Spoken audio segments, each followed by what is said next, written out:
Hello, everyone, and welcome to our 10th episode of The Secret Life of Mold.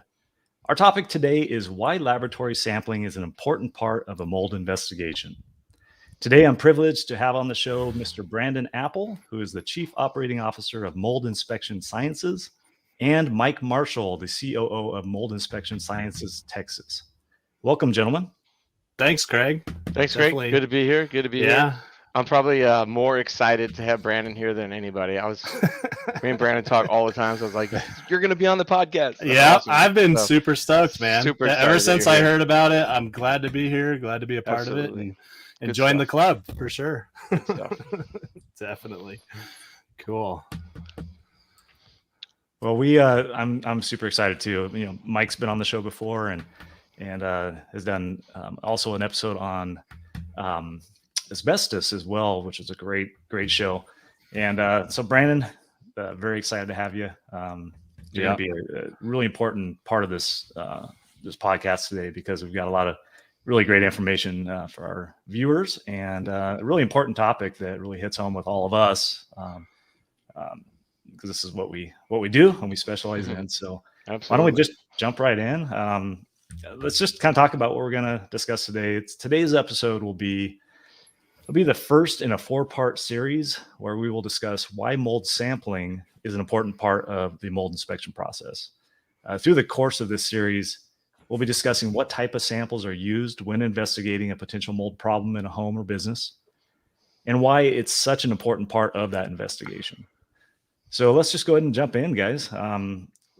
Let's talk about the common types of samples, how they're utilized through the course of our investigation, and how they help us confirm the extent of any issues that we find. Yeah, for sure. And before we jump into that, can I just say, once this topic was introduced, I got really excited about it and started thinking about some just past projects we've done and really wanted to kind of tell a story of when the samples have really helped us, just really determine the full extent of a problem, even, you could say in a surprising manner for sure, because sometimes, we're going to find things that were unexpected with those samples. So that takes me back to a couple of years ago, actually, in Southern California. We were contacted by the Dr. Phil show, believe it or not. And it's actually the second time they've reached out to us. So that was really cool. But they were dealing with an individual who really was, to the point where they felt like they were being poisoned to some degree in their house. And as we see in a lot of cases, when somebody's, in an environment, excuse me, where, they might be being exposed to something, that can start to affect them in lots of different ways, even including to a neurological degree. So some of her claims were outright, just kind of out there. She thought maybe even potentially one of her neighbors was poisoning her. So really somebody in an environment just not knowing what's going on, if that kind of makes sense. So what we did is we came in, we did what we normally do, a thorough investigation of that property, started to put together our typical sampling strategy. And, we had found some issues, not overly glaring, but worth sampling, and, move forward with our normal protocol. And really through the course of that sampling, I would even say I was surprised at some of the issues we found in this house. So we had, very elevated airborne mold spore counts, Penicillium aspergillus up in the 10,000 spores per cubic meter range. Just very, very elevated conditions. Some of the marker spore types we look out for, such as Chaetomium and Stachybotrys, really just started to determine, going back to her initial concern, she thought she was being poisoned. And to some degree she was. It wasn't by her neighbor, obviously, but it was a very contaminated environment. So really just helped paint that picture for us, Yeah, I remember that story and going through that. Although you guys doing the inspection and the interview with Dr. Phil, we were on the side with you guys. But I remember that her daughter said something that's just like stood out to me and just like jogged my memory right there. She said that at one point her mom told her that she thought she was being poisoned by terrorists. You know what I mean? And that they were pumping something into her building, and it just, I don't know why it jogged my memory right there, but it just made me think like, all of these issues that people have from mold related, whether it's allergenic or like you said, neurogenic. There's just so person to person, like each person experiences that like so differently, and you just don't know, like person to person, house to house, what we're going to run into. And it's kind of the challenge and the fun part of the industry. I know not dealing with it is not fun for our clients, but it's challenging and fun to me to kind of dig into all of that and figure out what's going on in these environments, and also tie it to, or help people tie it to, what's going on with them personally. And then, that's really rewarding when we get to that point. And this one was too. I know she ended up going through, I think it was like a couple-week detox or something with Dr. Phil, and got her back to not only a healthy living environment, but just a healthy life, And like that to me, like, it's just so the most rewarding part of this industry is just that, helping someone get to that point. So just wanted to for sure give you guys that. Yeah. Definitely. And that's what we're really all about. I mean, we're all in this to, help our clients understand if they have a mold problem and the severity of that problem. And really, that's a great example, Brandon, of how that sampling that was performed during that investigation really told the whole story.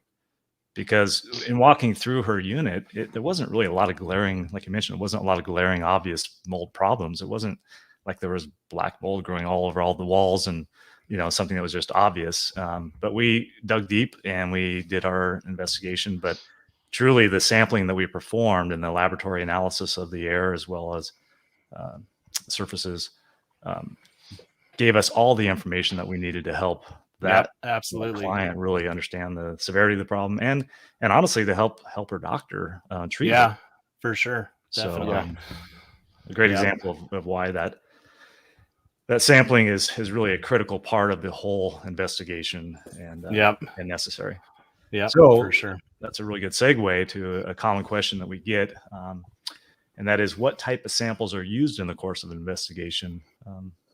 Brandon, you want to touch on that? Yeah, for sure. Really, there's a lot of different options when it comes to sampling, and a lot of different scenarios where we might recommend one over another. But really good to just set the stage and kind of do a quick summary through them. First and foremost, with the air sampling, like we just talked about on that project, air sampling, what are we doing? We're testing the air for the presence of microscopic mold spores. So that can be really beneficial. For example, for trying to determine if we have a likelihood for a hidden mold source, we're likely going to find very highly elevated conditions in those scenarios. Also, if we have just a known mold issue, we have apparent, growth in front of us, we want to know how much that might be affecting the environment. So that's going to help us determine, overall contamination of the space and things like that. So air sampling, super common, one of the bigger tools we use. Also, next would be surface sampling. And I'll use the example, let's say we do see what appears to be mold growth. We're going to, in essence, test that to A, determine if it is mold, and B, determine what type of mold that might be. Because as you can imagine, different types of molds may potentially be treated differently. So that's a really important one as well. Another really useful tool would be considered wall cavity sampling. This is a little bit destructive in the fact that we have to put a hole into a wall, for example, but then we're going to actually draw air from within that cavity and have that analyzed for the presence of mold spores to help us determine, again, do we have a hidden mold source within this space? So those are three really common ones right there for sure. Yeah. Going along with those lines, a lot of, one of the questions we get all the time is, well, Mike, if we see mold, what I know it's mold, or I think it's mold, and why are we taking a sample of it? Well, my answer to that is always the same. Our job as mold assessment consultants is to get you to the proper solution, but we try and get you there the least expensive way possible, right? So it's not just about finding a positive sample. It's not just about testing it to say, yes, this is mold. Sometimes all the time, I tell the other side of the story. Well, here's what it's going to tell us if we do find that this is mold. And here's what it's going to tell us if it's not mold. Okay. Yeah. Because it's going to be a much different remediation. You're still going to have to remedy that because it's probably an eyesore or it's been there, whatever. But it's a much different remediation process than if we do identify it as mold. So I always like to tell both sides of that story, because they're like, well, if it looks like mold, then it probably is. Well, you know what? I've seen it hundreds of times where I've even looked at something, and I've seen a lot. And I look at it, and I'm like, that is absolutely mold. And we sample it, and it comes back, and it's not. And I'm able to save that client money in that area, because we don't have to remove as much material. We can treat that differently, right? And then on the other side, I've seen it the other way too, and I'm like, that is not mold, and then it is, but it's just nobody's eye can tell you with 100% certainty without some independent third-party lab data that yes, 100% of the time that is mold, or no, it's not, because water in the environment makes a lot of things look very, very similar. And a lot of times maybe somebody's up in the 80%, they can identify it. I've honestly seen some people taste mold like in the field. Like, I'm not kidding you. I've actually seen that. I'm not that guy. Okay. I'm not that guy. I'm not trying to eat any mold, and I can't smell it. You know what I mean? So, I can smell, but you just can't say with 100% for certainty. And, our job is to get them to the best solution, the cheapest way possible, and save them money on the remediation project. And, giving them both sides of that story is, really beneficial in this case. So didn't mean to jump in there, but you're good, man. I felt it was a good spot. Yeah. Thank you. And absolutely, my favorite calls are when I get to call somebody and say, "Hey, that wasn't mold. We don't have an issue." No, I agree. Yeah. Those are the best for sure. Well, let me jump in for a second too, because I actually just saw some lab results from an assessment I did a couple of days ago, and we haven't even finalized the report yet. But the kitchen cabinet had some discoloration kind of between the base and the back wall, and it looked like mold to me. And but I told the client, I'm like, I'm not 100% sure. It could be a accumulation of dust and dirt just from the years of putting stuff under there. But I'm like, to know for sure, we need to do a sample, and I'm glad we did, because it came back negative. There you go. It was probably just dirt. And so how many times have you guys seen like areas where it's been dirty, and then maybe they clean it but didn't clean it very good, and then dirt went back over it, and then maybe like some water dripped on it, and honestly, it honestly looks like growth, right? And then we sample it, and you come back, you're like, man, I would have swore that was growth. You just don't know what the history of that little area has happened over the years, right? So always good to get that sample and just verify either way. Well, no doubt. What was kind of cool on this situation is that my client spent a little bit of money for that analysis, but she saved herself probably $3,000 or $4,000. And that's it. That's a great point, Craig. That's a great point, because I tell my clients that. I tell them sometimes you spend a little money to get the information to make an educated decision on whether you need to spend a lot more money. There you go. And that's what's the old saying, right? $1's worth of prevention is worth 1,000 in cure, right? So you know what I mean? And that's what we do, is we get them those answers, and hopefully we can get them some answers that they're looking for. And sometimes we don't. Sometimes we find out, but then you spend the money to get yourself back a healthy environment, right? But we get you there for sure. Yeah, exactly. Good stuff. Great point. Cool. Well, Brandon, there's a few other types of testing that we do. You want to just kind of quickly cover for sure. The other types? Definitely. Another one we've been really utilizing, with good success over the past couple of years, is considered dust sampling. And this can be used in a couple different environments. Probably most common when we're talking about the initial investigation is we're checking for, levels of contamination associated with contents. Very often we're doing, vacuum cassettes on couches and clothing and things like that, and or general surfaces throughout the space. These are also really important when we're doing our post-clearance related to our SIRS protocol inspections. So those are really beneficial there as well. Then from there, we start to get into really some of the more advanced stuff. I'll touch on qPCR sampling, commonly referred to as an ERMI sample. And this is, this one, just to give you a heads up on upcoming in the series, we're going to give a whole episode just specific to this sampling, because it deserves a lot of discussion for sure. But it's really looking at the house at a much deeper level. It gives us an overall, you could say, contamination rating for a space. It also gives an extended history of the house. This is contamination that could have been building up over years and years and years. So really beneficial in our, really detailed investigations for sure. And then just to jump in there real quick. Sure. To all of our listeners out there, honestly, get excited about that episode. Honestly, the qPCR, I'm not kidding you when I tell you that I'm so happy that Brandon's here because Brandon and I talk all the time, and I've learned so much from him on the qPCR side. He's borderline expert. I don't want to call him expert yet. Yeah, no, I'm just kidding. He's pretty close. He knows his stuff, and we've learned so much from him on this side. And honestly, that's going to be a really, really good episode because more and more people in the United States are suffering from these types of conditions, and we're helping to help those clients and the people of America understand what is causing those issues that has never been done in the past, and we're breaking ground here, and it's just I'm super excited to be a part of this with all you guys, and especially you, Brandon, and we do here we do some of that EMA type testing, which kind of tests at the DNA level for mycotoxins, but not exactly what you guys are doing. You guys have developed a really great program, so you guys make sure you come back for that one. It's going to be a really good one. Yeah, for sure. I'm excited about it, definitely. So really cool stuff. And then I guess touching on the last episode, we're going to get into some of the more specialty sampling. A lot of this isn't specifically mold, but in these investigations, these people can potentially be affected by other things as well.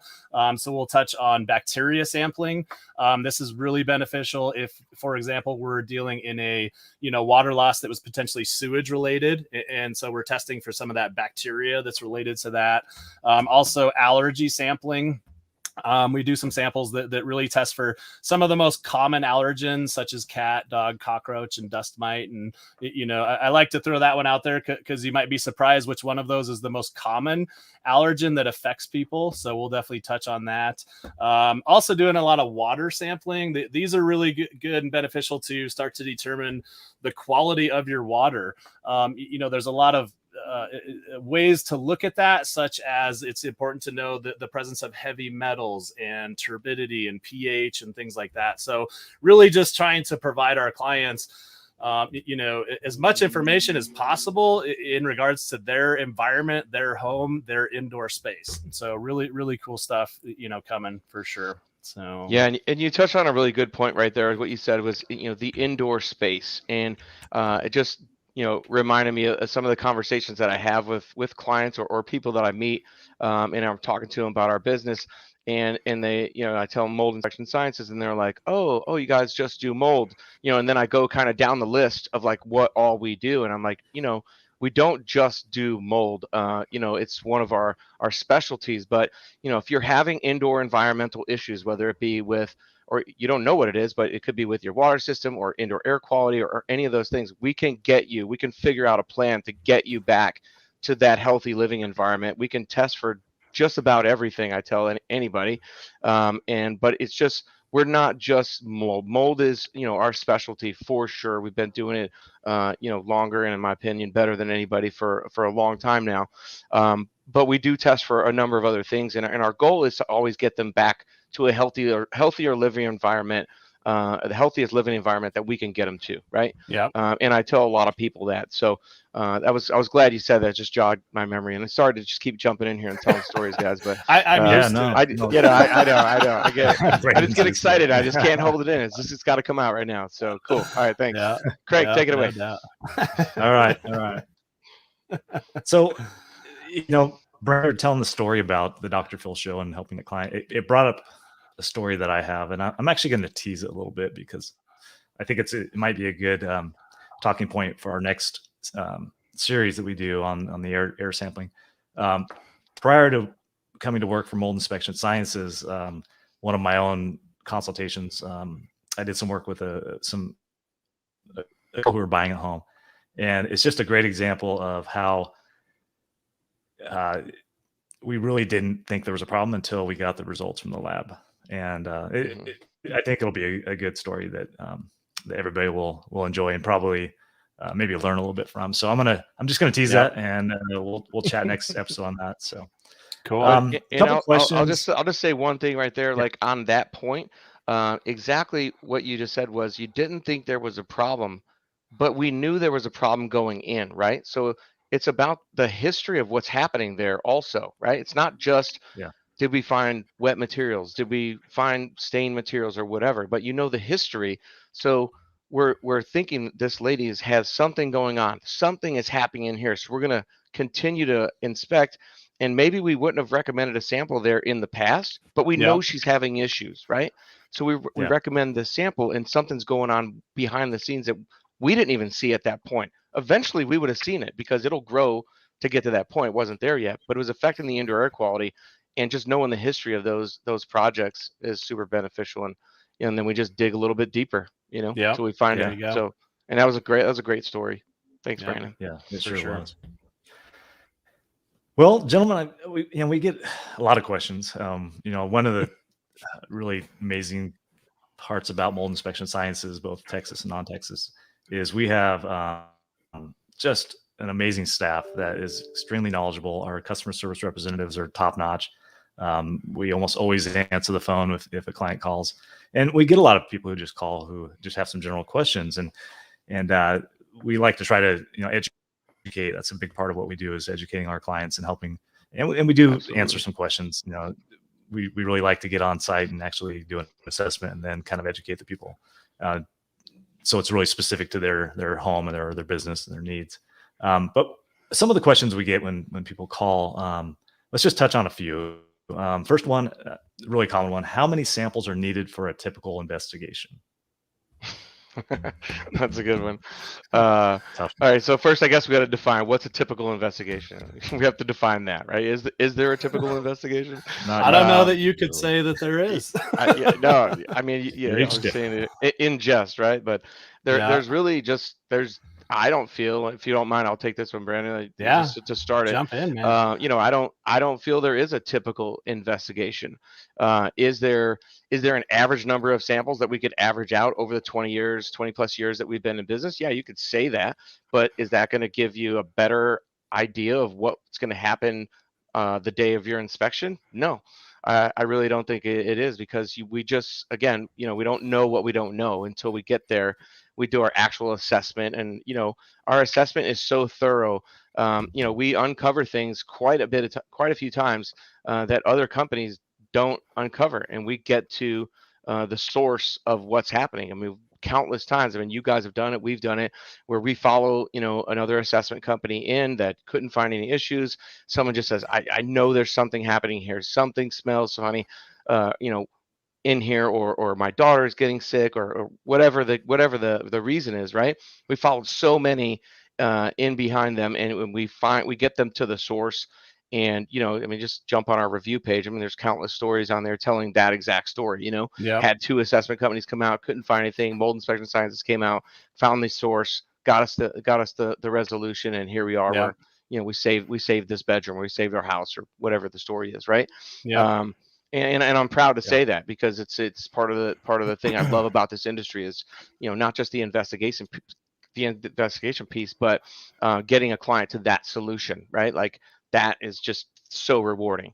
So how do you say how many samples are needed for a typical investigation? I mean, I honestly think that's an unanswerable question. If you want me to be honest, can I give you an average? Yeah, I could give you the average over the years. But what does that mean to you? You know what I mean? I don't think it really means anything that you're looking for when you ask that question. So I tell clients, better answer. No, it's very specific to the individual's home. Our sampling strategy is based on that individual's home, and every home is different, for sure. So, the home will dictate how many samples are needed. There's a good way of putting it, for sure. Yeah, absolutely. That's so true. Yeah. So another question that comes up frequently is how do our consultants recommend sampling, or where, and what is the process for how we determine that mold sampling strategy? It's really based on the home itself. Like I said,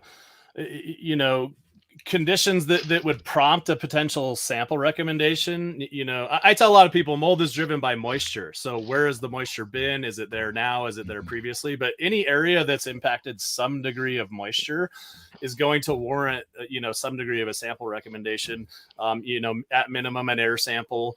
Also, if we have visible growth, we're definitely going to recommend a surface sample of that and an air sample in that space, again, to determine contamination. When you start to get into these deeper investigations with people on our SIRS protocol and things like that. We're going to start to incorporate the qPCR, but we follow a very strict protocol as far as when those samples are needed. And again, the house will dictate how many samples are needed for us to determine if there's a problem or not. So yeah, Right. you touched on a great point there, Brandon, with the surface sample and the air sample. And we get questioned on that a lot because people just don't understand the methodology or whatever. But we've seen it countless times where we see some surface growth or something that looks like surface growth, and we take the surface sample there, and it comes back, it's Penicillium, Aspergillus, or Cladosporium, something like that. And then we take the air sample in the same area, and we get a hit on Chaetomium, right? Or we get a hit on Stachybotrys, right? And so now we know that the investigation has to go a little bit deeper, because what we tested on the surface wasn't we got Penicillium aspergillus or clad in the air sample, but we didn't, or in the surface sample, but we didn't get it. We didn't get Chaetomium in the surface sample, and we got them in the air sample, right? Yeah. Both of those hit, and so we're like, okay, so we know we have either a larger issue that's happening behind the scenes, or an issue maybe above ceiling or wherever it is, a little bit higher above ceiling, and it's affecting the indoor air quality. So it helps us in that determination. And it's kind of when I talk about this stuff, we talked about hypotheses yesterday, and it's like brings me back to like 8th grade science class, right? And it's like, we come up, we already have like the hypothesis, right? Like we've heard the issues that are going on in the home, and we come up with basically general strategy of what we're going to do. And it's usually the same all the time, especially on a full inspection. But once we get in there, then we come up with that sampling strategy, and then we test, which is our samples, right? And then it gets us to that final conclusion, and it's like, man, I wish I would have paid way more attention in 8th grade. Like I would have, right. But no, it really does. It like brought me back there, because like if you think about it, like that's what we're being taught from a science experimenting standpoint. Yeah, and that's what we're doing. We're testing these homes to find out like what exactly is going on, where it's happening, and then getting that data to back it up to say, yes, we were right in these areas, and then here's the next steps. Here's how we're going to get you there, right? Yep. Sure, and then verifying that at the end. So it's just funny. It just kind of made me think of that, and it's like one of those tangent moments I have, but just like reminds there you me. Go. And I'm we're all super passionate about this industry, and you just feel it from all of us that we're. The greatest thing that we have is that we have passion for helping people, I think. You know what I mean? Like all of us, and most if you don't, then you're in the wrong industry, right? Because we want to get these people back to a healthy living environment. And, as we do more and more of these, patient type investigations, it gets more and more rewarding as we go on. So yeah, absolutely. If y'all can notice, Brandon and Mike and I could probably talk for hours about all this. So yeah.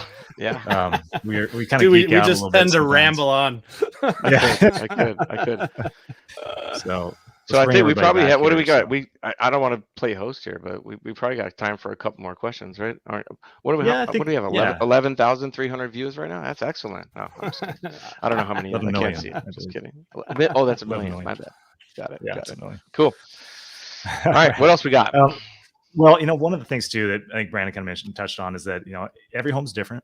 Every area of a home can be different depending on the moisture source, the problem, moisture related issue. So that's why it's really important to have a really qualified inspector put forth that sampling strategy, and why it's imperative to have all of those samples analyzed that he or she recommends. Because you could have drastically different conditions from one room to the next. What are some of the pitfalls of not collecting those samples? Brandon, what would you say to that? Not collecting recommended sample. Hey, can I just jump in real quick? Let me jump in real quick here. Yeah. Are you saying, Craig, that once you've explained the samples, that there are some clients that don't take all of your samples? Is that what you're really saying right Not there? me personally. Because I won't be able to answer that, as it's never happened to me. So no, it never happened to me either. They take them all. No. Am I the only one? I'm kidding. I'm that guy. But yeah, Brandon, sorry, I didn't mean to interrupt you there. But you're good. Well, I was actually about to steal one of your phrases, Mike, to answer that question. You said earlier is we don't know what we don't know. I think that's a good way of putting it. Again, those samples tell us so much more than we can see with our eyes. We're looking at things on a microscopic scale. The more advanced stuff, they're breaking these things down to the DNA level. We kind of, going back to the geeking out thing, we thrive on data. The more data we have, the more we can define our project, whether it's an issue or not, and if so, what extent. The more information I have, the more defined my recommendations can be. And in the end, that client has more information, especially the ones dealing with health issues, things like that.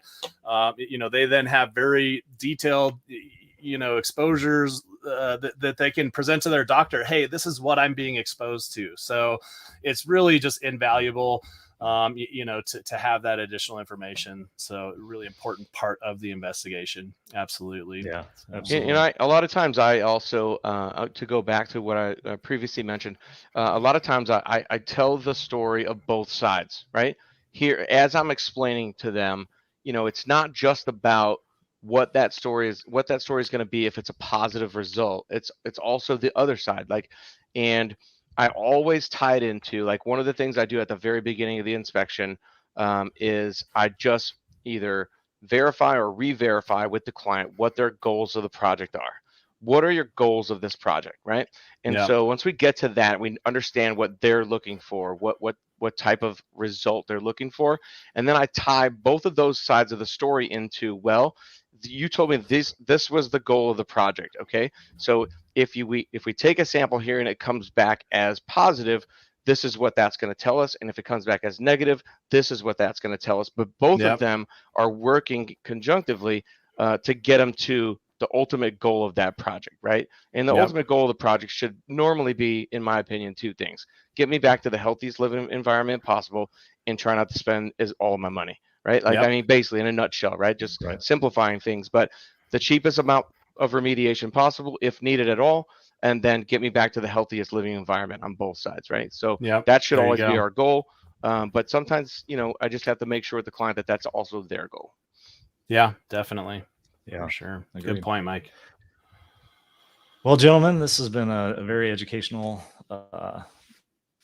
discussion, entertaining as well. Thank you both for that. This has been a good time. Just so everybody knows, we are going to definitely dive deep into the sampling processes in our upcoming episodes in this series. We definitely look forward to geeking, as we say, and really kind of digging deep in all that. So, and Brandon's going to be on them. Brandon's going to be on all of them. We're so excited. I'm invited back. Yes. Did I make the cut? You made the cut. Well, is it still?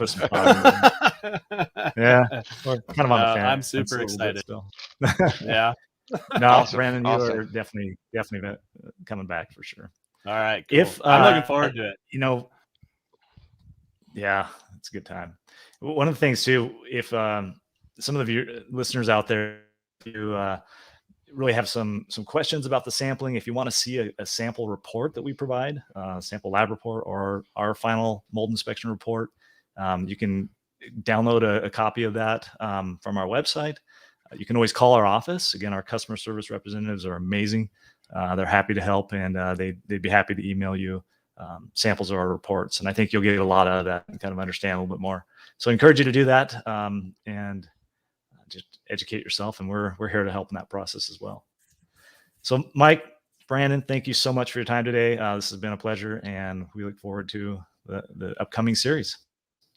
Craig, always a pleasure to be here with you, and looking forward to it. Glad Brandon's a part of this. This is a super good dynamic, and looking forward to the next one. So we'll see you all then. Yep, looking forward to it, gentlemen. Appreciate it for sure. All right, thanks, guys. Have a great day. All right, thanks. You too.